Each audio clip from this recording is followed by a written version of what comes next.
In this video, I will show you how to fix the issue of copied text not showing in the suggestion bar when using Gboard on Android.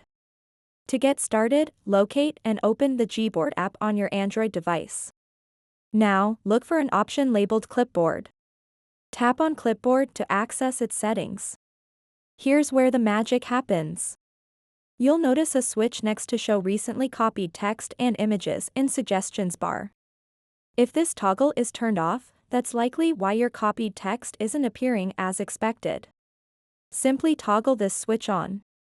Once activated, your device will now show recently copied texts and images right in the suggestion bar whenever you're typing. So that wraps up this tutorial. If you have any questions about this whole process, please let me know in the comments section below.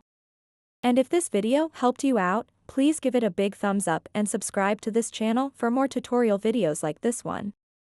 Thank you so much for watching and have a good day.